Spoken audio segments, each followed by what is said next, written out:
Good afternoon, ladies and gentlemen. I'm so honored to be with you to discuss academic questions and ideas. The title of my academic paper is To What Extent Can Code Quality Be Improved by Eliminating Test Smells? I shall take 20 minutes of your time. First of all, I'd like to introduce myself. My name is Ruidi. I come from Shanghai Normal University, Shanghai, China. The topic content of this presentation is displayed on the screen. The main content of our research is to explore the practical implications of refactoring test smells for production code.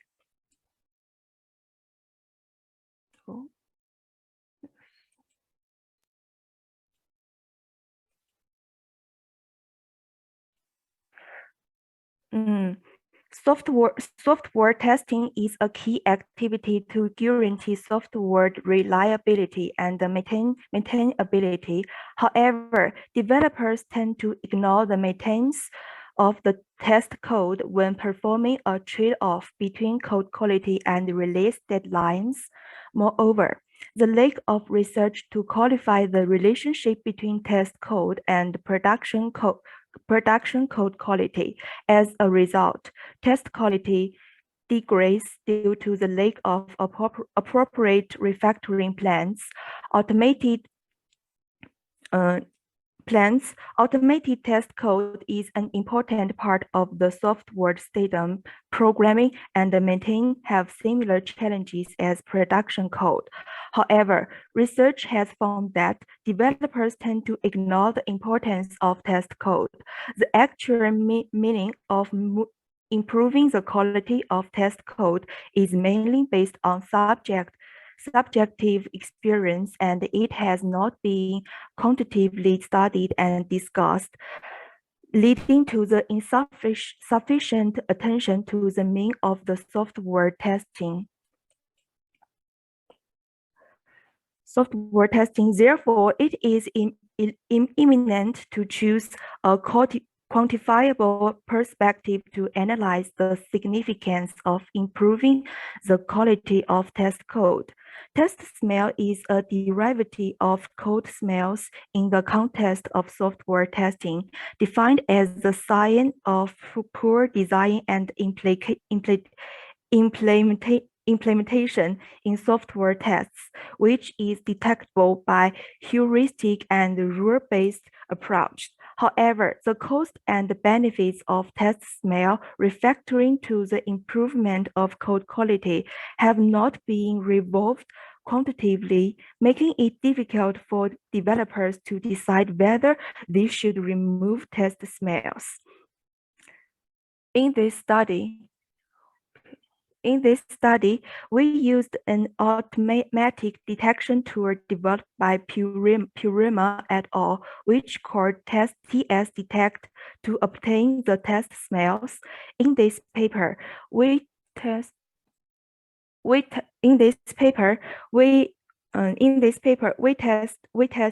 tested 119 historical release versions of 10 open source projects involving 5 test smell types, include mystery guest, resource optimism, urge test, assertion roulette, and sensitive equality. Reasons for choosing the above 5 test smells include: first, they are commonly found in related research and open source software system projects.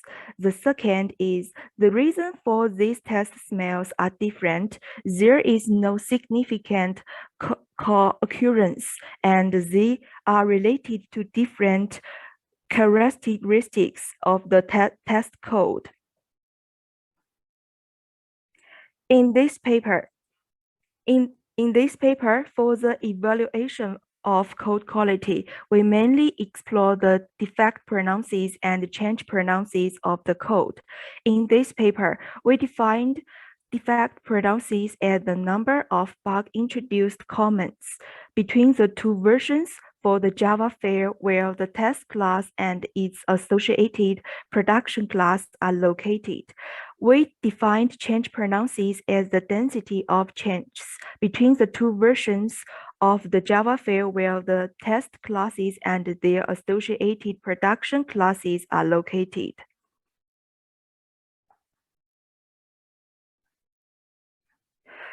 The overall flow chart of the experiment research in this paper is displayed on the screen, which is mainly divided into data processing, capture of test smells, statistics of defect pronouncers and change pronouncers, and the data analysis. The next picture shows the statistical process of defect pronouncers. For the entire statistical process, we mainly refer to the SDZ algorithm and the judgment method for bug introduction posed by Fisher et al. For the statisticals of change pronouncers. We mainly calculate the number of modification submissions in different time periods. The following shows some information about the 10 projects involved in this experimental.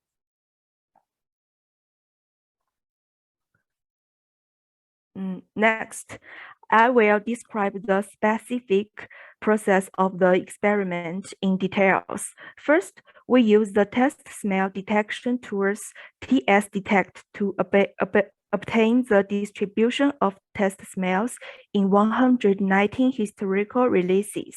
We could get the presence of some smell of test smells is true or false, and the detected test classes and their associated code path.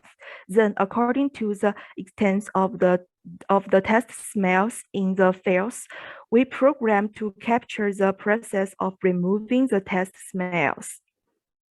Next, we use refactoring to mine all code submissions according to the SDZ algorithm posed by Sliwski et al., which quantified the defect pronouncers is to estimate bug fixing or bug introducing comments according to the version control datum recording of the class associated with the bug, which introduced the code. We determine whether the submissions fix the defect according to the method of Fisher et al. If the submissions match an ID in the issue tracker or contains keywords such as bug, fix, or defect, we consider it as a bug fixing activity. We use Git's blame feature to track the last time of the source code line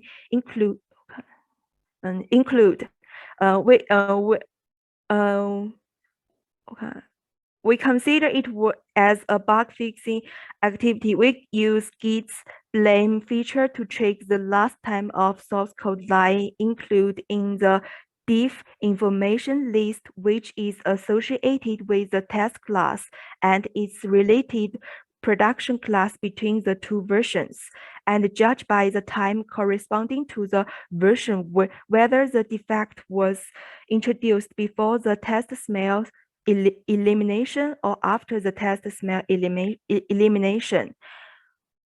We defined change pronouncers as the density of the change between the two versions of the Java file where the test classes and their associated production classes are located. Among all code comments mined by refactoring, all change comments include addition, deletion, or modification. Consider that the addition and deletion operations are mainly for the function level. In this experiment, we only count the number of modification comments within the related time range of each class as the change pronouncers.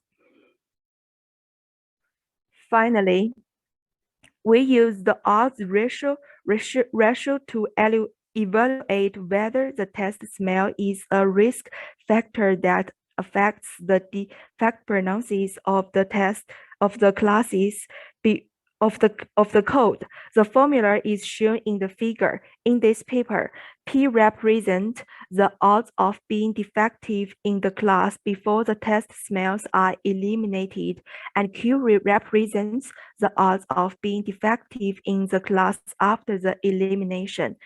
At the same time, we use the Mann-Whitney test with confidence level 95% to analyze if there is a significant difference in the change pronouncers of the test code and the associated production code before and after the elimination of the smells. This experiment mainly focuses on the following three questions. The first is, before and after the test smells are eliminated, how does the defect pronouncers of the test code and associated production code change? And the second is, does the elimination of test smells affect the change pronouncers of the test code and related production code? The third is there any difference in the impact of the 5 test smells on the quality of the production code?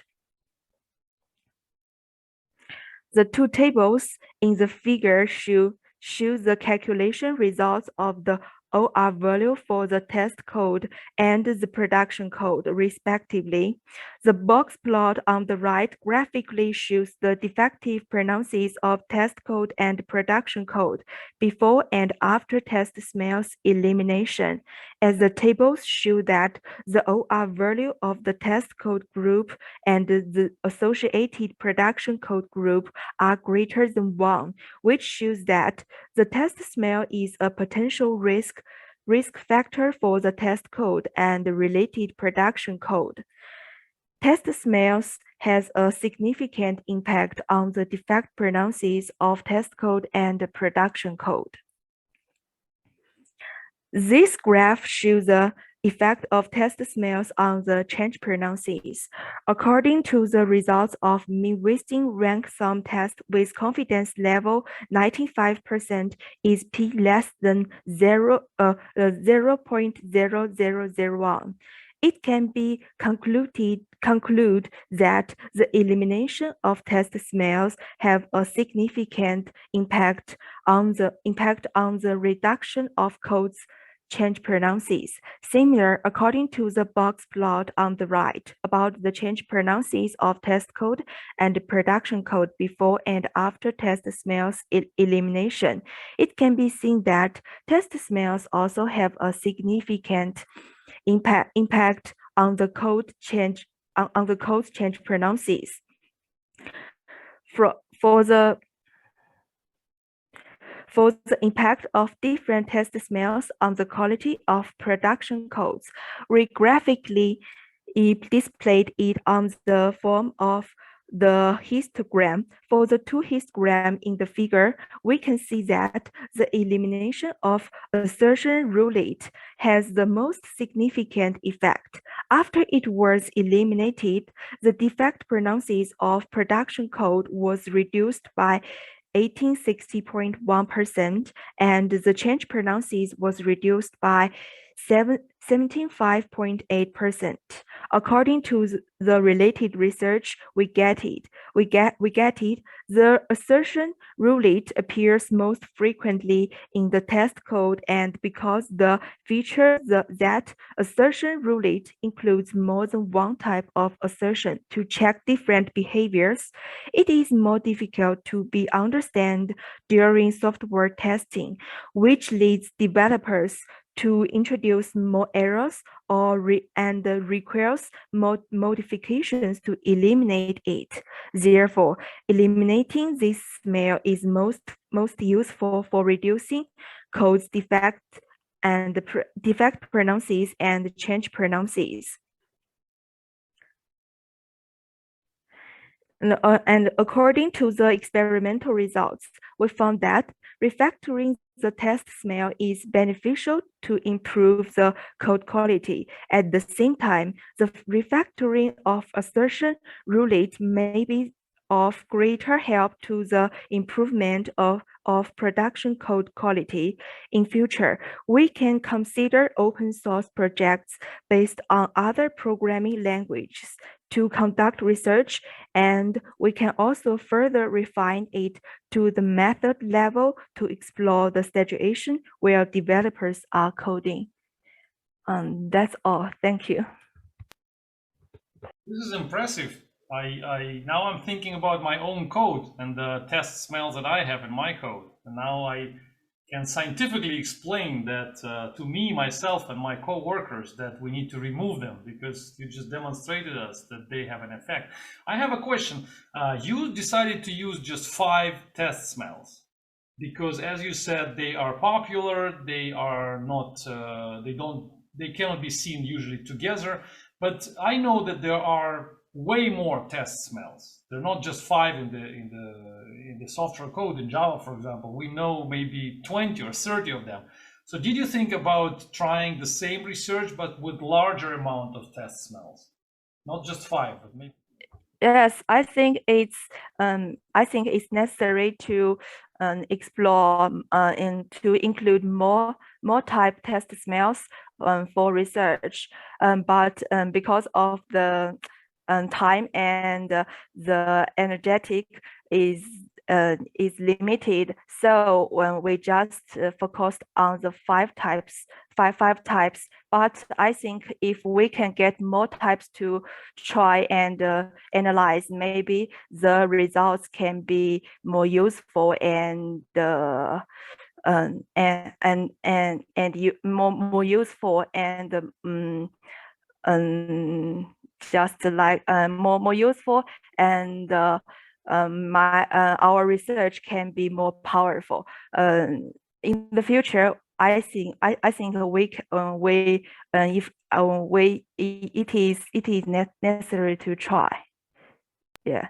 Yeah, definitely, it would be helpful. And also, I'm thinking you classify the test smells by 5 types, so you know which test smell is doing what. But you didn't classify anyhow the production code, so you just treat it as just code, and then you check the defect proneness and change proneness of this production code. But production code can also be different. For example, in one case, it's a large class.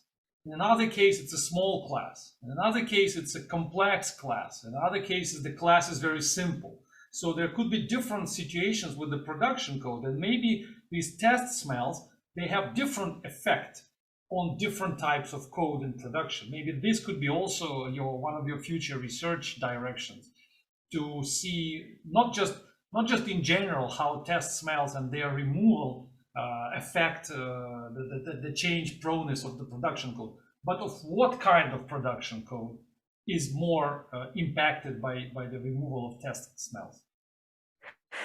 Well, our research just focused on 10 open source projects.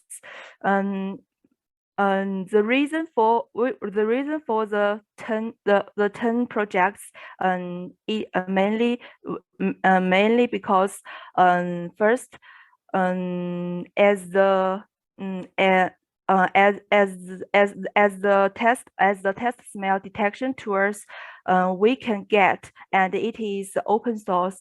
Now we get is the test smell test detect, but the test detect the test smell detection tool TS detect just focused on the Java Java language.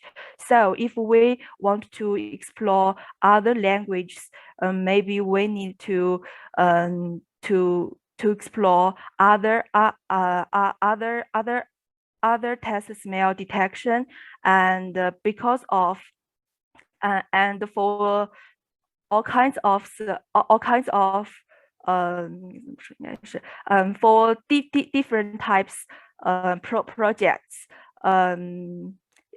but for different types projects there is a lot, but So only a few of them are open sources.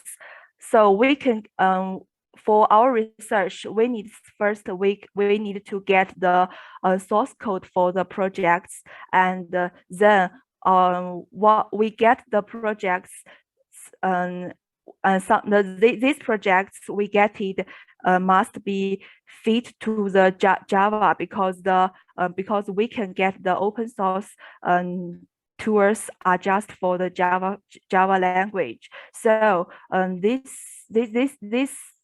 subjective reasons just limited our research, but we in the future we want to find more finds or and more tools to explore our research. And of course our research just a little stamp for this field and this field and this point.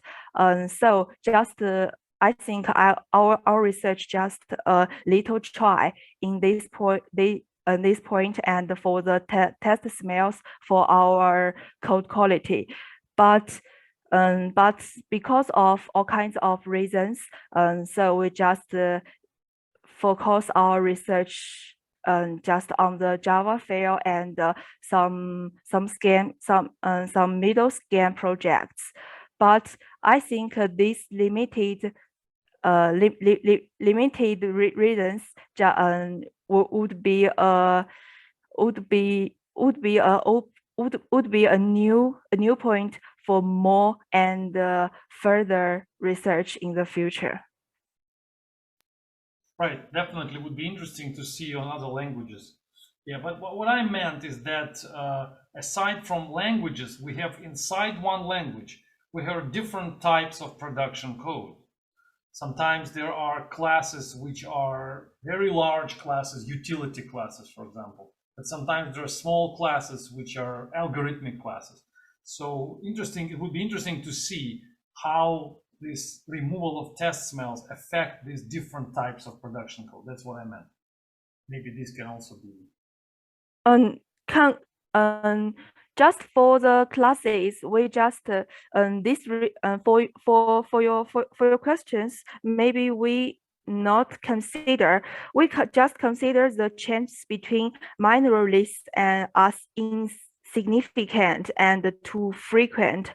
This article we only consider the main release of each datum, and we just and for the remove for the test spells, we just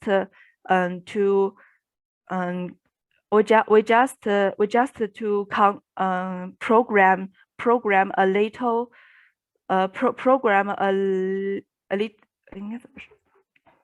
we just use some programs to get the remove and all the test smell is true or false.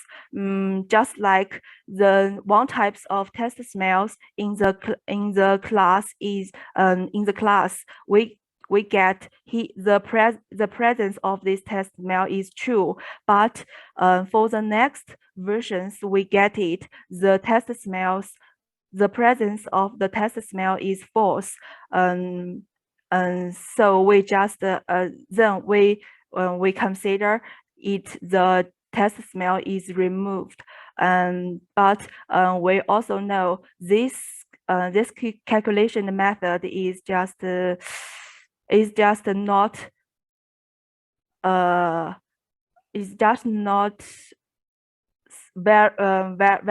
very good. But for there is so many versions, many versions, we don't have such we don't have enough time and energetic, so we just consider the major release and just consider some one one major versions to another versions, and for the class we just consider where the test smell detection tools can get, and we use get the results from the detection tools, and I think every system and projects maybe includes some small class, some big class, or some simple class, or some huge class. So maybe our research don't consider your question, but I think it is a good question to consider and discuss. Okay. And I'm curious, how much time did you spend on this research? Oh, maybe from get the view for the test smells, and the all research, I spent 6 months 6 months to maybe to get the TS detection test smell detection tools, and then we design to calculate the defect pronouncers and change pronouncers. Then we get work. It's there is 4 people for the whole works, and we work together about 6 months of the 6 months. You spend your full time, like 8 hours a day, on this project, or it's a part-time activity for you? I think for this research, I just for a week, maybe I will for every week, maybe I will spend 5 days to for the research, and every day maybe I will work on it around more than 8 hours. Okay. Because it's so difficult for us to calculate the defect pronouncers and the change pronouncers. Okay, then congratulations on your research. It was really interesting. The paper was accepted. We're glad that you decided to submit to us. We hope to see you next year. Come next year to us with your next research. Now that's it. Thank you very much. Thank you.